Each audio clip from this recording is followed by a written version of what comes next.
नमस्कार। आज हम लोग संधि पर चर्चा करते हैं।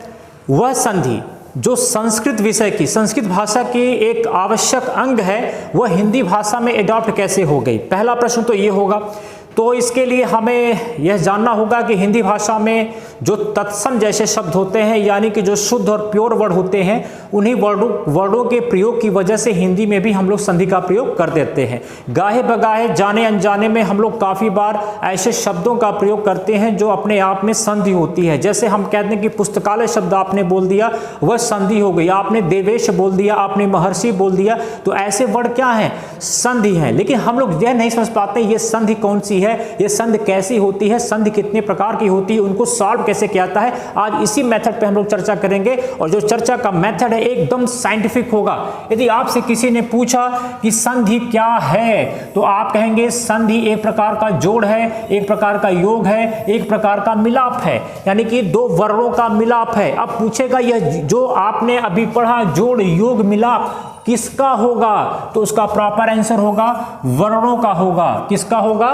वर्णों का होगा। वर्ण के जो है ही योग होते हैं। तो प्रश्न उठता है कि इस वर्ण को जो मिलाप होगा, जो जोड़ होगा, जो इनको हम जोड़ेंगे, उनका प्रारूप कैसा होगा। तो याद रखिएगा, शब्दों के प्रारूप में P1 यानी कि भाग 1, P2 भाग 2। शब्द हमेशा दो पार्ट में होंगे। इनमें एक P1 मतलब पार्ट 1 और P2 मतलब पार्ट 2। P1 का अंतिम वर्ण और पार्ट 2 का प्रथम वर्ण का ही योग होता है, यानी कि P1 का अंतिम वर्ड और P2 का जो प्रथम वर्ड है उसी का ही योग होता है। तो प्रश्न होता है कि जब हम P1 पार्ट 1 और पार्ट 2 P2 को जोड़ते हैं तो चेंजेस क्या होता है। तो उसका आंसर है जो P1 का अंतिम वर्ड है, परिवर्तन उसी में होगा। परिवर्तन कहाँ होगा? उसी में होगा। जैसे कि हम आपसे कह दें कि एक शब्द हमारे पास है पुस्तकालय। पुस्तकालय के दो पार्ट हैं, P1 और P2। एक पार्ट में पुस्तक है, दूसरे पार्ट में आलय है। तो कह रहा है कि जो पहला पार्ट का अंतिम वाला ये है क है, और दूसरे पार्ट का प्रथम क्या है? पहला आ है। इन्हीं का जोड़ होगा, क और आ का जोड़ होगा। तो परिवर्तन कहाँ होगा? तो आप कहेंगे क में होगा। तो ये क किस में कन्वर्ट होगा? का में हो जाएगा। और इस प्रकार से ये आपका बन जाएगा पुस्तकालय। आगे देखते हैं। अब देखिए कि अगर आपसे पूछा जाए कि संधि के प्रकार क्या हो सकते हैं, तो याद रखिएगा जो हिंदी में संधि के प्रकार हैं वो कुल 3 प्रकार के हैं। एक स्वर संधि, एक विसर्ग संधि, एक व्यंजन संधि। ये 3 प्रकार की संधियां होती हैं। तो अगर हम स्वर संधि के बारे में आपसे चर्चा करें तो स्वर संधि का मतलब ही हो गया कि स्वर को स्वर से जोड़ना, यानी कि जो आपका हिंदी में स्वर है उनको आपस में जोड़ना ही क्या हो कहलाएगी? स्वर संधि होगी। तो ये मेल कैसा होगा? ये मेल में पहले P1 होगा, P2 होगा। पहले भाग में स्वर 1 होगा, दूसरे भाग में स्वर 2 होगा। यानी कि इसका कंडीशन क्या कहता है स्वर संधि का? स्वर संधि का कंडीशन ये कहता है कि इसके दोनों भाग में स्वर होंगे, यानी स्वर का ही मिलाप होगा। और ये जो स्वर संधि है ये कुल 5 प्रकार की होती है। कितने प्रकार की होती है? 5 प्रकार की होती है। जैसे आप कहते हैं दीर्घ संधि है, जैसे आपने कहा गुण संधि है, वृद्धि संधि है, यण संधि है, अयाद संधि है। तो ये 5 प्रकार का स्वर संधि जो है हिंदी में होता है। अब हम इसके आगे चर्चा करें कि वास्तव में जो दीर्घ संधि है, जो स्वर संधि का एक प्रकार है। दीर्घ संधि क्या है? स्वर संधि का एक प्रकार है।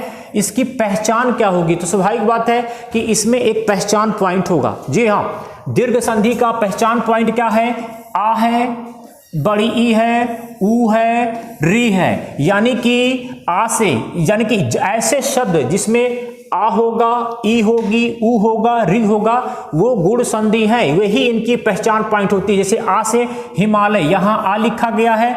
बड़ी से कविंद्र, यहाँ पे बड़ी ई लिखा गया है। बड़ा ऊ से वधूत्सव, यहाँ ध पे बड़ी की मात्रा लिखी है, और यहाँ पे मातृराम, री से मातृराम लिखा गया है। अर्थात कि यही इसका पहचान पॉइंट है। अब प्रश्न उठता है कि अगर यह पहचान पॉइंट है तो इसका क्या विच्छेद हो सकता है? तो आपका आंसर होगा हाँ। जब भी विच्छेद होगा, याद रखिएगा, विच्छेद मतलब उसको 2 पार्ट में कर देना P1 और P2 में, तो वो हमेशा पहचान पॉइंट से ही होगा। वह कहां से होगा? पहचान पॉइंट से ही होगा। जैसे कि हिमालय, हिमालय एक शब्द आपको मिला और यह हिमालय का पहचान पॉइंट क्या है, माँ है। तो इसका अगर आप विच्छेद करने की कोशिश करेंगे तो इस माँ से ही इसका विच्छेद करेंगे, क्योंकि यही इसका क्या है, पहचान पॉइंट है। अब हम लोग आ पे चर्चा करें। अगर इसका जो पहचान पॉइंट नंबर 1 क्या है, आ है। आ क्या कहना चाहता है, आ कहता है कि इसके 2 पार्ट होंगे, P1 होगा, P2 होगा। वो कह रहा पहले पार्ट में अ हो, दूसरे पार्ट में अ हो, या दूसरे पार्ट में अ हो, पहले पार्ट में अ हो, दूसरे पार्ट में आ हो, या पहले पार्ट में आ हो, दूसरे पार्ट में अ हो, या दूसरे पार्ट पहले और दूसरे दोनों में आ हो। इनको जैसे भी आप मिलाएंगे, इनको जैसे भी आप मिलाएंगे, उसकी अंतिम परिणति क्या होगी, उसकी अंतिम परिणति आ होगी। जैसे फॉर द एग्जाम्पल एक हमारे पास शब्द है उत्तमांग। क्या शब्द है, उत्तमांग। ये पूछ रहा है ये कौन सी संधि है, तो पहचान पॉइंट क्या कह रहा है, यहां पे आ है, तो इस हिसाब से यह क्या हो गई, दीर्घ संधि हो गई। दीर्घ मतलब होता ही है बड़ा। तो और इसका विच्छेद कैसे होगा, तो जहां पहचान पॉइंट है वहीं से हम उसका क्या करेंगे, विच्छेद करेंगे। यहां हम आते हैं, इसको हम कैसे लिख सकते हैं, एक तो यहीं से जब विच्छेद हो रहा है तो एक पार्ट इधर आ जाएगा और एक पार्ट इधर चला जाएगा। यहां क्या आ जाएगा, उत्तम, यहां क्या आ जाएगा, अंग। तो ये उत्तम का अ और ये ऑलरेडी अ यहाँ जुड़ा हुआ है, इसको जब हम जोड़ेंगे तो ये क्या हो जाएगा, आ हो जाएगा, और आ होके ये क्या हो जाएगा, उत्तमांग। दूसरा देखा जाए हिमालय। हिमालय का पहचान पॉइंट क्या है, माँ है।